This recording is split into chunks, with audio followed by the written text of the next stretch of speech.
তুমি ভালো হোক মন্দ হোক তবুও স্বামী আল্লাহর পরে স্থান জানিও তুমি। শোনো শোনো নারী ওগো বলি শোনো না, স্বামীকে কখনো দুঃখ দিও না। পরকালে যদি চাও জান্নাত বাগান, স্বামীর তরে সঁপে দাও দেহ মন প্রাণ। পরকালে যদি চাও জান্নাত বাগান, স্বামীর তরে সঁপে দাও দেহ মন প্রাণ। শোনো শোনো নারী ওগো বলি শোনো না, স্বামীকে কখনো দুঃখ দিও না। যদি করো নামাজ রোজা আর পড়ো কোরআন, স্বামীর সেবা না করিলে যাবে জাহান্নাম। শোনো শোনো নারী ওগো বলি শোনো না, স্বামীকে কখনো দুঃখ দিও না। সে যে খুঁজে থাকো সামনে তাহার, যত খুশি দেখাও তার রূপেরই বাহার। তোমার রূপের ঝলক যেন অন্য দেখে না, স্বামীকে কখনো দুঃখ দিও না। এবার স্বামী বাড়ি চলে এসেছেন, আর এদিকে উম্মে সুলাইম সুন্দর করে সেজে নিয়েছেন, বিছানাটাকে সুন্দর করে বিছিয়ে দিয়েছেন। আর যখন স্বামী ঘরে ঢুকে গেলেন, ঢুকে দেওয়ার পর এবার স্ত্রী তার স্বামীর হককে আদায় করবেন। এবার সম্পূর্ণ হক আদায় করার জন্য তারা নির্জনে একাকী একটা চলে গেছে, গভীরে চলে গেছেন। এবার স্বামী স্ত্রী মিলন হয়ে গেছে, স্বামীকে সন্তুষ্ট করে দিয়েছে। এরপরে এবার স্ত্রী বলছে, স্বামী আমার, আমি আপনাকে এমন একটা কথা শোনাবো, যে কথাটা উত্তরটা আপনাকে দিতে হবে। তো স্বামী বলছে, বলো তুমি আমাকে কি বলবে।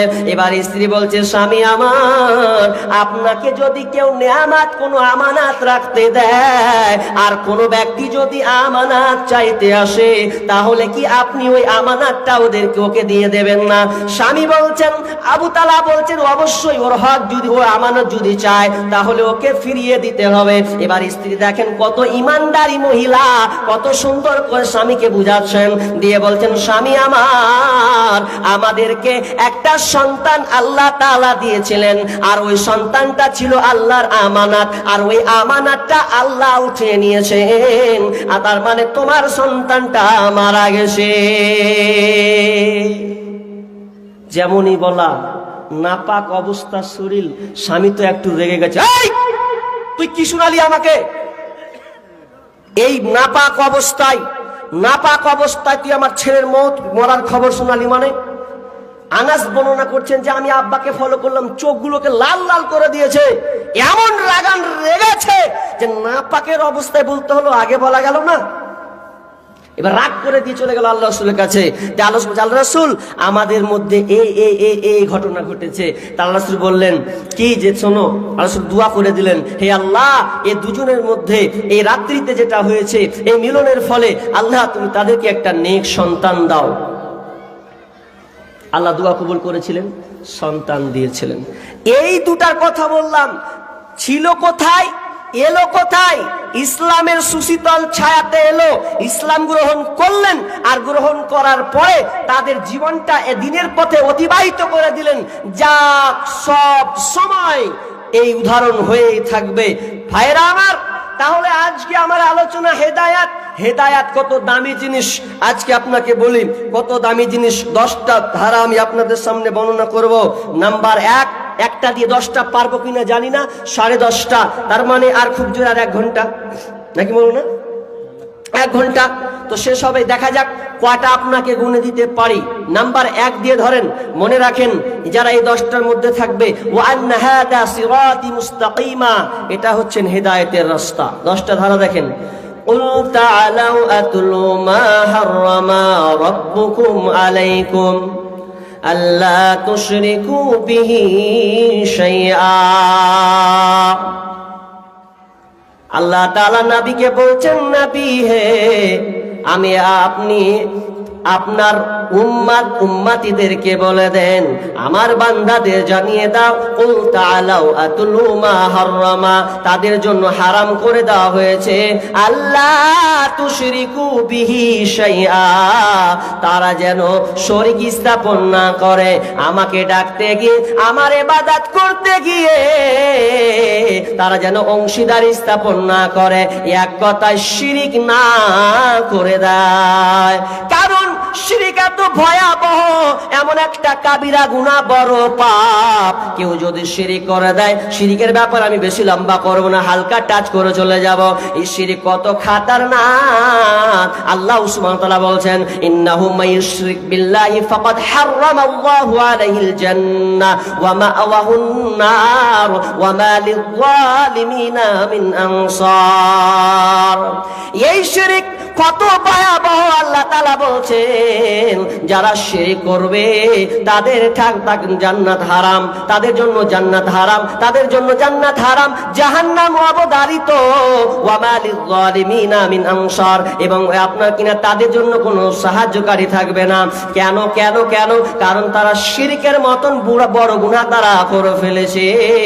এই গুনাহটা যদি কেউ তওবা না করে মারা যায়, তওবা করার সুযোগ আছে, যদি মারা যায় তাহলে ওই যে নিলেন কোনোদিন জান্নাতে যাবে না।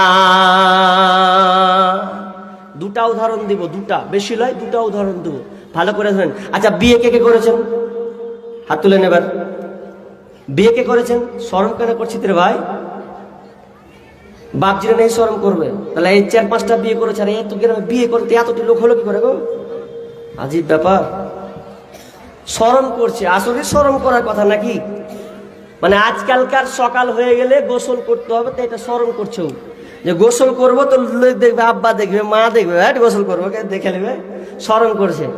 তা হারে বোকা, তুই শরম করছিস যে গোসল করে দেখে নেবে, তো তোর কত তোরা ফেরেশতা বিছানায় ঘুমাস, তার বেলা শরম লাগে না? বিছানায় রাত্রে ঘুমাও, তো শরম লাগে না? না তোমরা ফেরেশতা ঘুমাও দুজন মিলে?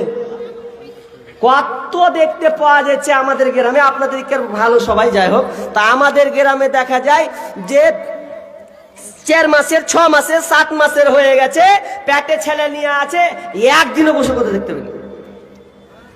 কখন যে গোসল করে? গোসল করাটা লজ্জার বিষয় নয়, বরং এটা আমানাত। এটা কি?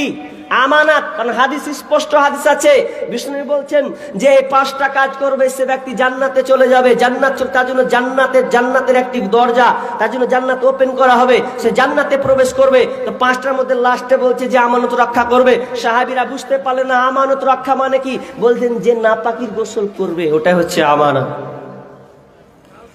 তো লজ্জা কিসের ভাই?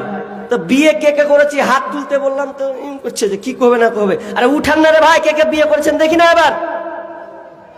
যারা বিয়ে করেনি ওরা পস্তায় না ভাই, তোমার গে লেগে নয়, তোমার গে হবে আল্লাহ সামনে, ঠিক? তাহলে বিয়ে করেছেন, এবার তাদেরকে একটু মজা লাগবে। যারা বিয়ে করে ওরা খালি দাঁত কামড়ায় না, একটু খালি ধুনেন ভালো করে, থাক।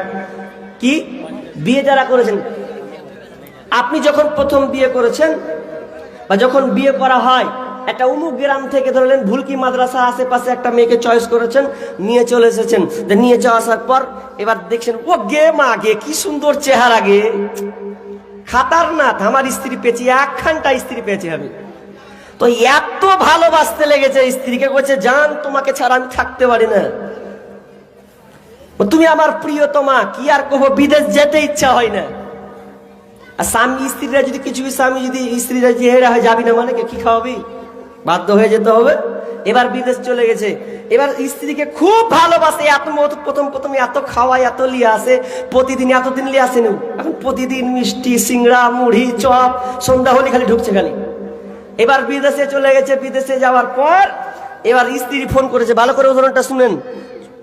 ফোন করছে, হ্যালো, আর যেমনি স্ত্রীর কথা শুনেছে, বলো বলো আছি বলো, আগে বলছে শুনছো, বলছে বলো, বলছে তোমাকে আমি একটা কথা বলবো, তো বলছে বলো প্রিয়তমা, তুমি তো আমার প্রিয়তমা, তুমি আমার আদরি, তোমাকে ছাড়া তো এক মুহূর্ত আমি থাকতে পারি না।